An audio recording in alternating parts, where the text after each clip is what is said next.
जैसे लिए आने वाला प्रभु यीशु मसीह की आदि पवित्र नाम में सब पवित्र लोगों में समझ जाता हूँ। प्रभु की बड़ी अनुग्रह है कि प्रभु ने इस जीवन की यात्रा में और भी एक पुनरुत्थान का पवित्र दिन में सभी पवित्र लोग, प्रभु के पवित्र लोगों से खरीदा हुए लोग मिल करके एक मन होकर के प्रभु का पवित्र उपस्थिति में इकट्ठा होकर उसका नाम को ऊंचा करना कितना अच्छा लगता है। स्वर्ग ये देख करके बहुत आनंदित है ना। हमारे जीवन में प्रभु ने हमारे लिए किया हुआ काम कितना अनोखा है, वर्णन से बाहर है ना। जब हम प्रभु की उपस्थिति में आता है, प्रभु का प्यार में भर करके आता है और वो प्यार में विवेश होकर आता है ना। स्वर्ग वही बात को देखता है ना। प्रभु का मतलब जन जो उद्धार पाया हुआ लोग जो है उनको जरूर मतलब मसीह का प्यार हमेशा विवेश करता है। उस प्यार में होकर के हमें हर एक काम करने के लिए प्रभु ने हमें सिखाया, तो बहुत आनंद की बात है। मतलब ये दुनिया से प्रभु ने हमें अपने लिए अलग किया। आज हम प्रभु का जन है, ये जानकारी तक कितना श्रेष्ठ है। तो प्रभु को बहुत धन्यवाद देता है कि हमको परमेश्वर का संतान होने के लिए है ना, पाप में जन्म करके शैतान का संतान होकर के जीने वाला हमें परमेश्वर का संतान बनाने के लिए प्रभु ने बहुत बड़ा दाम चुकाया। हमने कुछ भी खर्च नहीं किया है। जो भी मानव पे करना था वो यीशु मसीह ने किया है ना। हमारा पापों की प्रति पेमेंट किया, हमारा हर एक व्यवस्था की गुलामी से छुड़ाने के लिए प्रभु ने पेमेंट किया। प्रभु ने पूर्ण रूप में पूरा कर दिया सब कुछ है ना।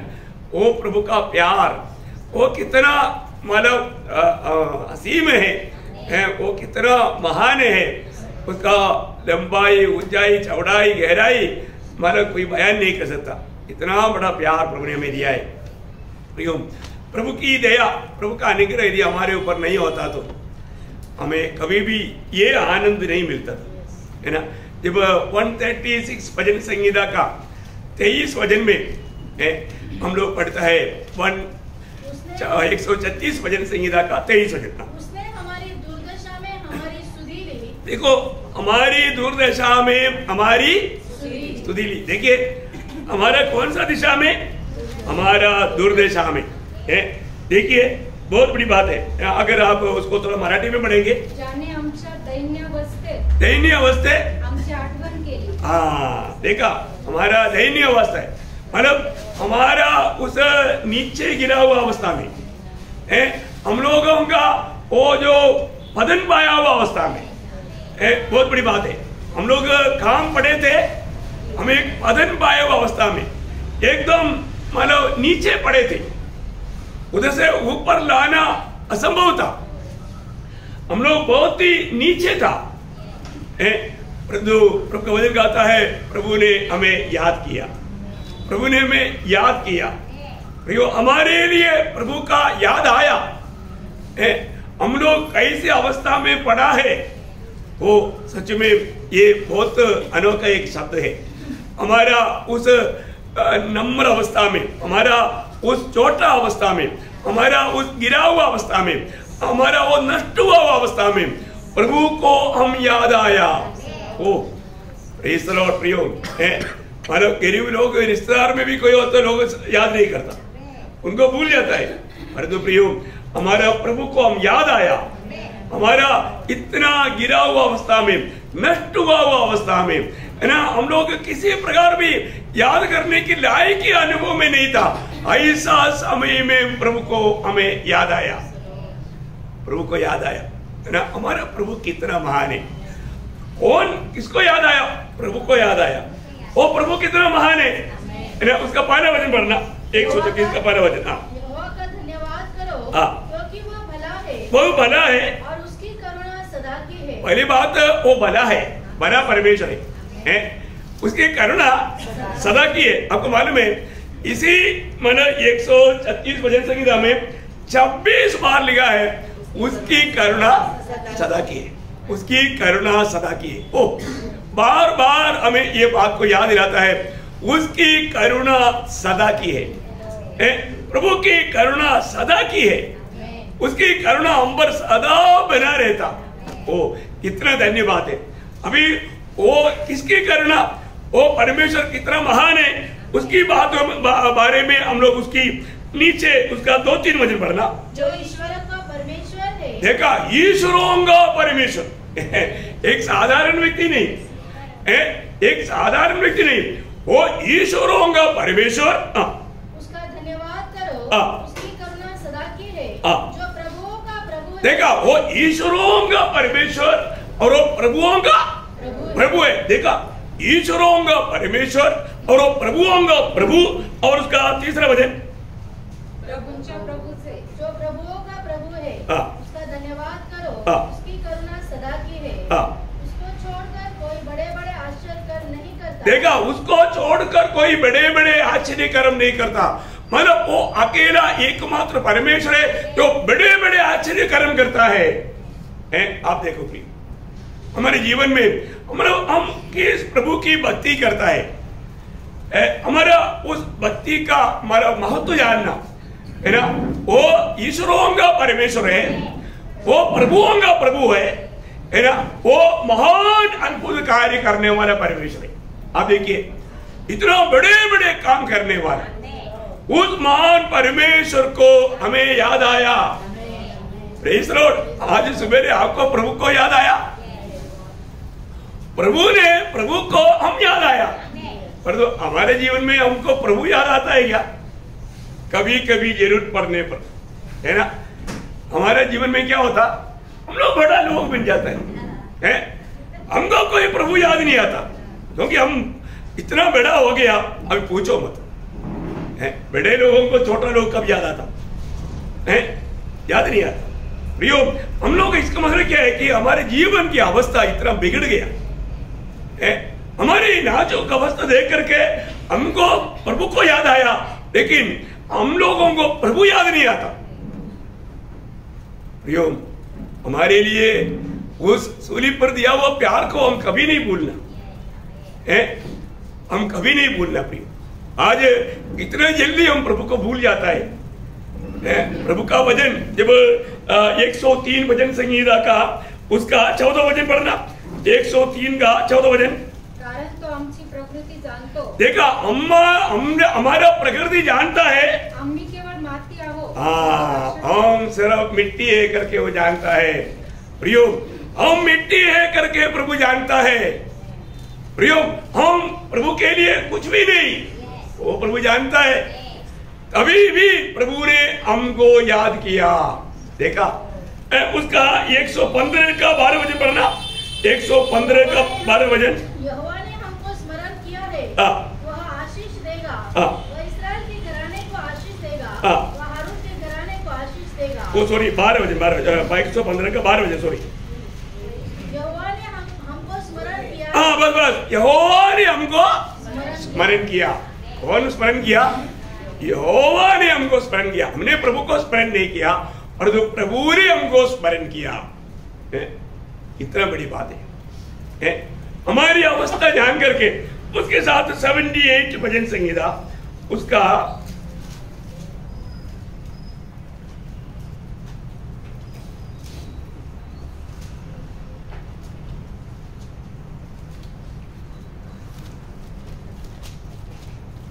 उसका 39 वचन पढ़ना। उसको स्मरण रहा है कि ये नाशवान है, ये वायु के समान है जो चली जाती और लौट नहीं आती। देखा, उसको स्मरण आया, प्रभु को स्मरण आया। देखिए क्या स्मरण आया, वापस उसको स्मरण रहा कि ये नाशवान है। देखा, ये उसको स्मरण रहा, ये नाशवान है। देखा, ये नाशवान है, या ये लोग शरीर में रहने वाला है, ये नाशवान है। कभी ये वायु के समान है जो चली जाती है और लौट नहीं चली जाती है, वह लौट नहीं आता, चली जाती है, लौट नहीं आता। बोलेगा तो वो इतना मतलब मामूली बात है, मामूली है वो। देखो, मनुष्य क्या है प्रियो, लेकिन मनुष्य अपने आप को क्या समझता है मालूम नहीं, लेकिन प्रभु का वचन कहता है मानो इतना मामूली है, चले जाता है तो लौट कर नहीं आता। मनुष्य की अवस्था प्रियो, ऐसे अवस्था में भी प्रभु ने हमको याद किया। प्रभु हमें याद नहीं करने से हम कभी नहीं बचता था। मैं ये सोचता हूं है ना, प्रभु का अनुग्रह पाया हुआ लोग कितना दिल भर करके, है ना, प्रभु को महिमा करना चाहिए।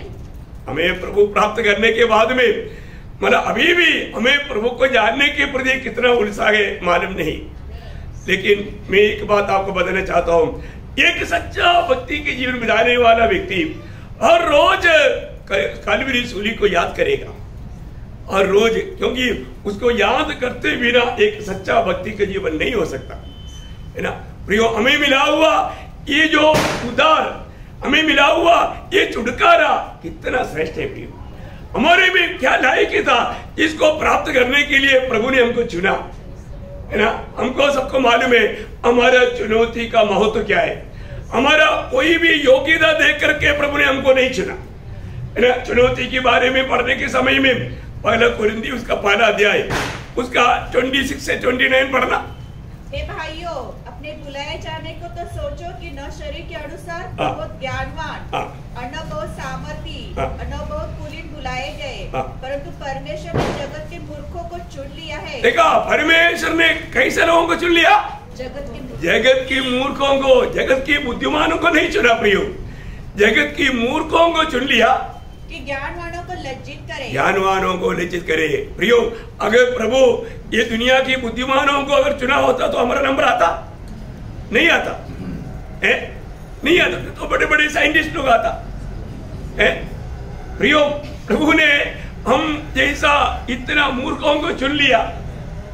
प्रभु की चुनौती के पीछे एक भेद है प्रियो, प्रभु का मार्ग को जानना, प्रभु का चुनौती को जानना कितना श्रेष्ठ बात है। और आगे, और परमेश्वर ने जगत के निर्बलों को चुन लिया है। देखा, प्रभु ने निर्बलों को चुना है, प्रभु ने बहुत बड़े सामर्थ्य लोगों को, ताकतवान लोगों को नहीं चुना, निर्बलों को चुना। क्यों चुना? कि बलवानों को लज्जित करे। देखा, बलवानों को लज्जित करे, प्रभु का उद्देश्य देखिए प्रियो। और आगे, और परमेश्वर ने जगत के नीचों को और तुच्छों को, नीचों को और तुच्छों को, वरन जो है भी नहीं कुछ कहने के लिए, एक शब्द कहने के लिए कोई खूबी नहीं, ऐसा लोगों को चुन लिया। क्यों चुन लिया? कि उन्हें व्यर्थ ठहराए। और आगे, ताकि कोई प्राणी परमेश्वर के सामने घमंड न करे। प्रियो, ये दुनिया में उद्धार पाया हुआ कोई भी जन कभी भी घमंड नहीं करेगा। मैं मानो प्रभु का खोज में आकर के, प्रभु को ढूंढ करके मैंने प्रभु को पाया, ऐसा कोई नहीं बोलेगा। प्रियो, प्रभु ने हमें चुना है, प्रभु ने हमें ढूंढ कर आया है, प्रभु ने हमको बचाया है।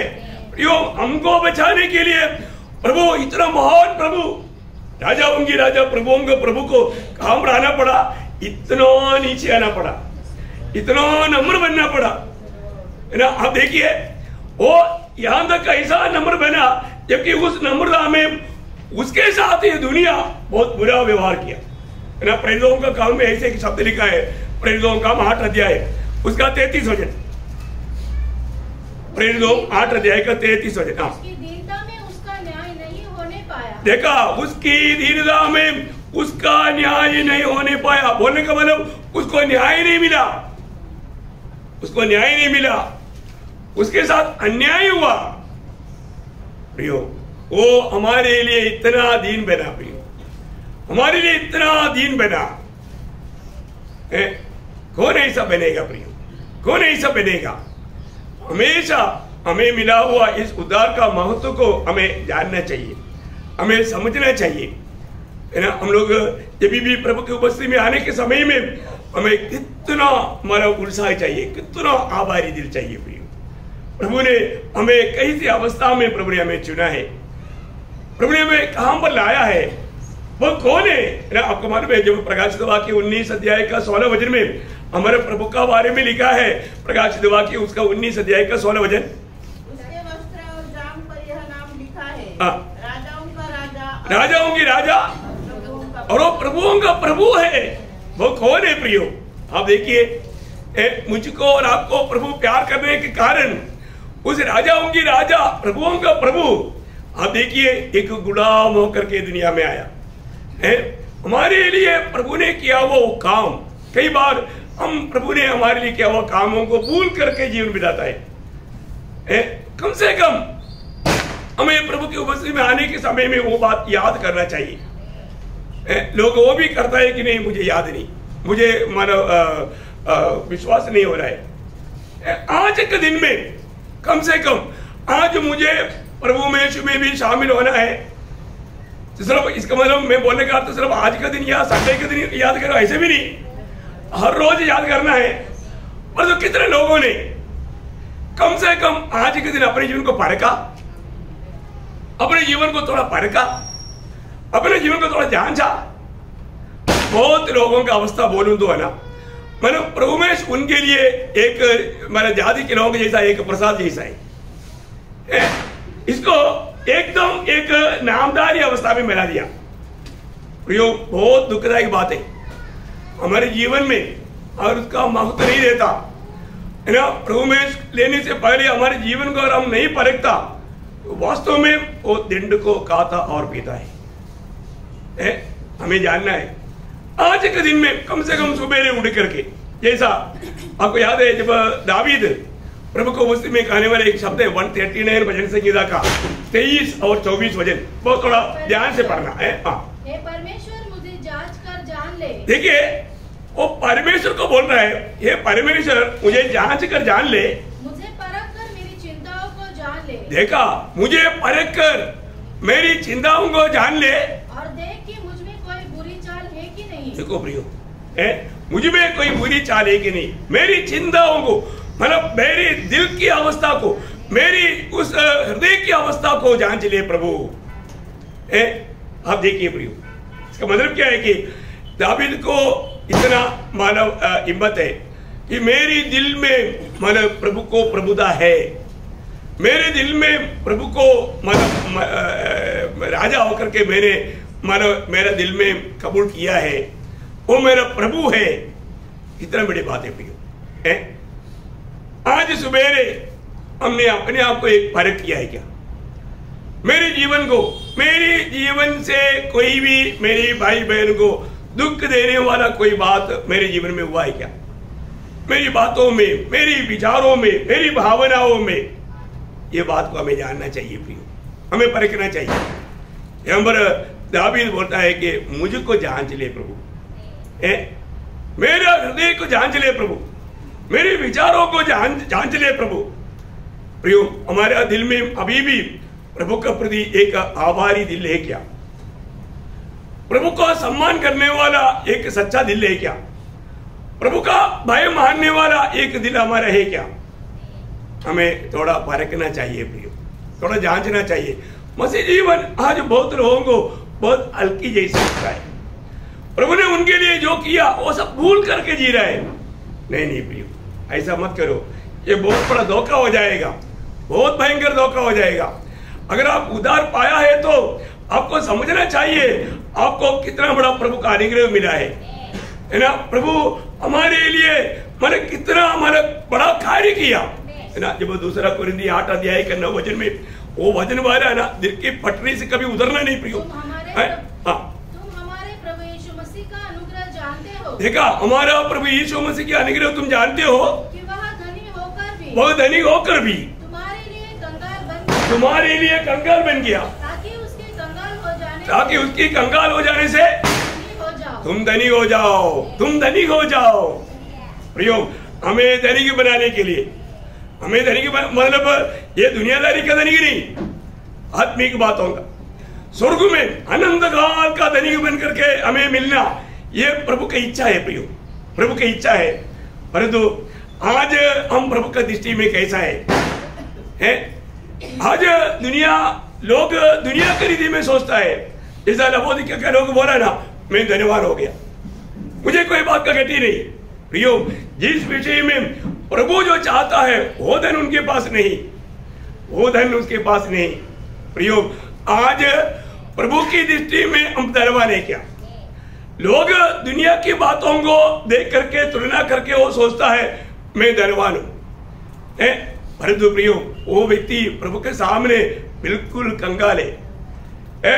प्रभु के कोई भी सच्चा धन उसके पास नहीं, वो बना रहने वाला धन उसके पास नहीं, वो तो सब छोड़कर जाने वाला, जल जाने वाला, नष्ट होने वाला, वो धन को देख करके घमंड कर रहा है। कितना हक्कानियत की बात है। हमें बात को जानना है कि हमारे लिए हमारा प्रभु और कौन है? सर्वसंपन्न प्रभु। वो हमारे लिए कंगाल बना। किस लिए बना? हमें धनिक बनाने के लिए। प्रियो, हमें उस प्रभु यीशु मसीह की जैसा बनाने के लिए, हमें उस आत्मिक बातों में धनिक बनाने के लिए, हमें उस आनंद काल की बातों में धनवान बनाने के लिए वो हमारे लिए कंगाल बना। आप देखो भैया, वो उसका महान वो प्रेम, वो हमको याद करने से हमें कितना बड़ा लाभ मिला।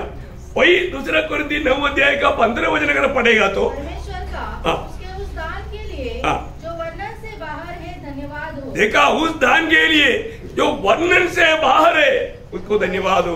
प्रियो, हालेलुया। प्रभु ने हमारे लिए किया हुआ दान कितना बड़ी बात है। प्रभु ने अपने पुत्र को हमारे लिए दान दिया। प्रभु ने पवित्र आत्मा को हमको दान दिया है ना। प्रभु ने अनंत जीवन हमको दान दिया। प्रभु ने ये शांति, आनंद, ये सब कुछ प्रभु ने दान दिया। प्रियो, प्रभु का वो दानों के लिए हम कितना भी धन्यवाद करेगा तो भी बहुत कम है प्रियो, बहुत कम है। आज एक सच्चा आभारी दिल हमारे में है क्या? प्रभु को हम वास्तव में है ना इतना बड़ा छुटकारा पाने के बाद हम आभार वाला दिल से प्रभु को स्तुति धन्यवाद कर पा रहे हैं क्या? बहुत लोगों का चेहरा देखने से मालूम पड़ता है कि वो प्रभु से कुछ दुखी है, कुछ निराश है। अभी भी प्रभु से जो पाया हुआ बातों के लिए वो आभारी नहीं है ना। जब कोलोसियों का पत्री 12 अध्याय उसका 10 से 14 तक का वचन में अगर पढ़ेगा तो कोलोसियों का पत्री उसका 12 अध्याय, पाप से छुटकारा पाया हुआ लोग कितनी मतलब आभार भरा दिल से प्रभु का महिमा करना चाहिए। आप थोड़ा पढ़िए कोलोसियों 12 अध्याय का 10 से 14। ताकि तुम्हारा चाल चलन प्रभु के योग्य हो और वह सब प्रकार से प्रसन्न हो और तुमने हर एक प्रकार के भले कामों का फल लगे और तुम परमेश्वर की पहचान में बढ़ते जाओ। उसकी महिमा की शक्ति के अनुसार सब प्रकार की सामर्थ्य से बलवान होते जाओ, यहाँ तक कि आनंद के साथ हर प्रकार से धीरज और सहनशीलता दिखा सको और पिता का धन्यवाद करते रहो जिसने हमें इस योग्य बनाया कि ज्योति में पवित्र लोगों के साथ मिरास में सहभागी हो। उसी ने हमें अंधकार के वश से छुड़ाकर अपने प्रिय पुत्र के राज्य में प्रवेश कराया, जिससे हमें छुटकारा अर्थात पापों की क्षमा प्राप्त होती है। देखो प्रियो, हमें पाप की क्षमा प्रभु की ओर से जब मिला है तो हमारे जीवन में क्या क्या करना चाहिए, हमारे जीवन किस रीति का होना चाहिए, उसका एक अच्छा स्टैंडर्ड वहां पर लिखा हुआ है। मैं आपको बताना चाहता हूँ, प्रभु चाहने वाला उस स्टैंडर्ड में है ना हम लोग जीवन बिता कर प्रभु का महिमा करता है क्या? एक एक बातों को वर्णन करने के लिए बहुत समय चाहिए, परंतु आप वो बात को समझ सकते हैं। प्रियो, हमें इतना बड़ा छुटकारा दे करके पुत्र के राज्य में प्रवेश कराया हुआ उस पिता को हम कितना आभार दिल से धन्यवाद देते रहना चाहिए, धन्यवाद देते रहना चाहिए। हमारे ऑटो में प्रभु का स्तुति है क्या? है ना, पहला थिस्सलुनीकियों 5:17 में लिखा है हमेशा हर बात में धन्यवाद करते रहना। प्रियो, हम कितना धन्यवाद देता है एक दिन में। प्रभु से हमने अनगिनत उपकार पाया है, परंतु हम प्रभु को कितना धन्यवाद देता है प्रियो? हमें हमारा जीवन में हम प्रभु को एक आभार भरा दिल से प्रभु को धन्यवाद दे पा रहे हैं क्या? हमें अपने आप को पार करना प्रियो, अपने आप को जांचना है ना। हमको प्रभु ने इतना बड़ा छुटकारा दिया, इतना बड़ा सामर्थ्य दिया। आज प्रभु अपनी उस सामर्थ्य में हमको संभाल कर ले चल रहा है। उधार पाया हुआ लोग सच में कितना धन्य लोग हैं प्रियो। हमारा कोई भी खूबी के कारण हमारा उधार नहीं हुआ। ये महान देवताओं के ऊपर या परमेश्वरों का परमेश्वर, प्रभुओं का प्रभु, राजाओं की राजा, वो हमें याद किया, वो हमें याद किया, उसने हमको बचाया। ये थोड़ी दिन के लिए नहीं, प्रभु ने जो बचाया। इब्रानियों का पत्री 7 अध्याय उसके 25 वचन में पढ़ता है। इब्रानियों 7 अध्याय का 25 वचन। इसलिए जो उसके द्वारा परमेश्वर के पास आते हैं वह उनका पूरा उद्धार कर सकता है। देखा, हमारा पूरा उद्धार पाए हुए लोगों को अभी आपको मालूम है हमने प्रभु में विश्वास करके हमारे आत्मा में उद्धार पाया और रोज प्राण में उद्धार पाते हैं और एक दिन हम शरीर में उद्धार पाएगा। तो प्रभु का वचन कहता है जो हमारा उद्धार किया वो हमारा पूरा पूरा उद्धार करेगा, पूरा पूरा उद्धार करेगा। अभी आप देखिए, अभी हमारे ये जीवन की यात्रा में कई प्रकार का गलतियां होते, पाप होते, जानबूझकर नहीं है तो भी गलतियां होते हैं। तो आपको मालूम है हमारे एक विरोधी है, वो हमारे पड़ोसी नहीं, शैतान। शैतान क्या करता, तुरंत हमारे कपड़े लेकर के स्वर्ग में पहुंच जाता है, स्वर्ग में पहुंच जाता है ना। देखिए प्रियो, डरने की जरूरत नहीं है ना। हमारे लिए भी स्वर्ग में कोई है जिसने हमारे लिए अपना जान दिया, जिसने अपने पवित्र लहू बहाया, जिसने हमें खरीदा। वो ये बात का जानकारी भी हमारे लिए कितना श्रेष्ठ है, इसलिए बोलता है वो हमारा पूरा पूरा उद्धार कर सकता है। हमारा कोई दोष लगाने वाला आएगा तो भी वो दोष हम पर नहीं लगेगा, क्योंकि हमारी एक मध्यस्थ वहां पर है, हमारी एक महायाजक वहां पर है ना। जब इब्रानियों का पत्री 9 अध्याय उसका 24 वचन, इब्रानियों उसका 9 अध्याय का 24, क्योंकि मसीह ने उस हाथ के बनाए हुए पवित्र स्थान में जो सच्चे पवित्र स्थान का नमूना है प्रवेश नहीं किया, पर स्वर्ग ही में प्रवेश किया। कहाँ प्रवेश किया? स्वर्ग में है। स्वर्ग का नमूना बनाया हुआ उस मिला हुआ तंबू में अति पवित्र स्थान में नहीं प्रवेश किया, ओरिजिनल पवित्र स्थान में, ओरिजिनल अति पवित्र स्थान में, जहां पर पिता परमेश्वर की उपस्थिति है, वहां पर प्रवेश किया। अभी आगे, ताकि हमारे लिए परमेश्वर के सामने दिखाई दे। देखा, परमेश्वर के सामने दिखाई दे। प्रियो, हमारे लिए, किसके लिए? हाँ, हम उद्धार पाए हुए लोगों के लिए, मंडली के लिए। ये जानकारी भी कितना श्रेष्ठ है? वो हमारे लिए वहां पर क्या करता? रोमियो का पत्री 8 अध्याय का 34 वचन की आखिरी भाग, रोमियो 8 अध्याय उसका 34 वचन की आखिरी भाग, हमारे लिए निवेदन भी करता है, निवेदन करता है। देखा, विरोधी दोष लगाने के समय में प्रभु हमारे लिए निवेदन करता है। कितना बड़ी बात है प्रियो, कितना बड़ी बात है हमारे जीवन में, है ना। मतलब प्रभु यीशु मसीह आज हमारे लिए स्वर्ग में पिता की दाहिनी ओर बैठा हुआ है। विरोधी दोष लगाने के लिए जब आता है, यीशु मसीह हमारे लिए निवेदन करता है कि देख, ये मेरी लहू से मेरी खरीदा हुआ मेरा जन है, ये मेरा बेटा है। ओ प्रेज़ द लॉर्ड। जब यीशु मसीह जब अपनी लहू बहाया हुआ उस गवाही देने के समय में शैतान लेके जलेचित होकर भाग जाता है। कितने बड़ी बात है। इसलिए हम जब प्रभु के निकट आता है तो आप सोचिए, पुराने नियम के अनुसार है तो हम लोग अगर एक कदम पाप हो गया तो हमको प्रभु से मेल खाने के लिए कम से कम अपनी धन के अनुसार, बड़ा धनवान है तो एक बछड़ा, मीडियम है तो एक बकरा, और नहीं गरीब है तो एक कबूतर, कोई ना कोई ला करके याजक के पास ला करके बलि करना पड़ता था। भेज रहा है, इसका मतलब एक पाव कितना महंगा पड़ेगा है? एक पाव करके एक बेचड़ा खरीद करके लाओ। बाप रे, एक पाव के लिए एक बेचड़ा। Praise the Lord. इसका मतलब है फिर वो पाप करेगा नहीं, खर्चा बहुत है। इतना खर्च करने के लिए मेरे पास नहीं पाई। आप देखिए, अरे तो प्रियो, आज हम लोग कितना धन्य लोग हैं। कोई बेचने की जरूरत नहीं, कोई भेड़ बकरी की जरूरत नहीं, कोई कबूतर की जरूरत नहीं। हमारे लिए प्रभु यीशु मसीह के लोग हैं। इसका मतलब लाइसेंस मिल गया, ऐसे क्या? हाँ, ऐसे भी नहीं, पाप नहीं करना। यदि कहीं हो गया तो भी बकरी भेड़ बैल को नहीं ढूंढ रहा प्रभु। वो मैं ही सोचता हूँ, हम लोग कितना या बांध करके। अभी भी आप सोचो प्रियो, अगर प्रभु यीशु मसीह हमारे लिए स्वर्ग में नहीं होता, पिता के दाहिने नहीं होता, आज इतना हिम्मत से हम लोग आया, ऐसा आएगा? नहीं आएगा, नहीं आएगा, नहीं आएगा।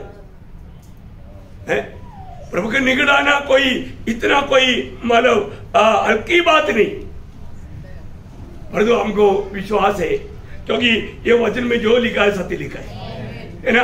जब इब्रानियों का पत्री 4 अध्याय का 14 से 16 तक का वचनों में, इब्रानियों का पत्री 4 अध्याय उसका 14 से 16 वचन, जो स्वर्ग से होकर गया है, अर्थात परमेश्वर का पुत्र यीशु, तो आओ हम अपने अंगीकार को दृढ़ता से नहीं जो हमारी दुर्बलताओं में हमारे साथ दुखी न हो सके, वरन वह सब बातों में हमारे समान परखा तो गया, तो भी निष्पाप निकला। इसलिए आओ हम अनुग्रह के सिंहासन के निकट हियाव बांधकर चले कि हम पर दया हो और वह अनुग्रह पाए जो आवश्यकता के समान हमारी सहायता करे। कितना बड़ी बात है। हम प्रभु को कितना धन्यवाद भी देगा तो कितना कम है ना। आज हमारे लिए हमारा प्रभु यीशु मसीह स्वर्ग में पिता की दाहिनी ओर बैठा, ये हमारे लिए कितने याब की बात है, कितनी हिम्मत की बात है। उसका 14 दिन वापस एक पढ़ना। इसलिए जब हमारा ऐसा बड़ा महायाजक जो स्वर्ग से होकर गया है, स्वर्ग से होकर गया अर्थात परमेश्वर का पुत्र यीशु हो, तो आओ हम अपने हमारे लिए कितना बड़ा हिम्मत ये वचन देता है। वह आज पिता की दाहिनी ओर हमारे लिए बैठा है, मंडली के लिए, प्रभु के खरीदे हुए लोगों के लिए। इसलिए हम यहाँ पर बात करके कृपासन के निकट जाने के लिए कोई डरने का जरूरत नहीं। कितना बड़ी बात है। लेकिन आज भी सवेरे उठ करके उस कृपासन के निकट गया, प्रभु के साथ बात किया, ये बात को पार करना भी।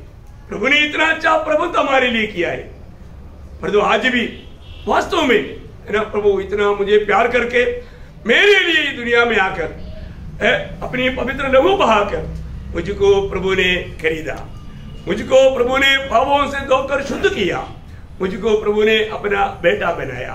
प्रियो कितना बड़ा पदवी है। अब्बा पिता कहने के लिए उस पुत्र की आत्मा हम पर उंडेला। प्रियो हमें याद किया वो प्रभु को हमें याद आता है क्या?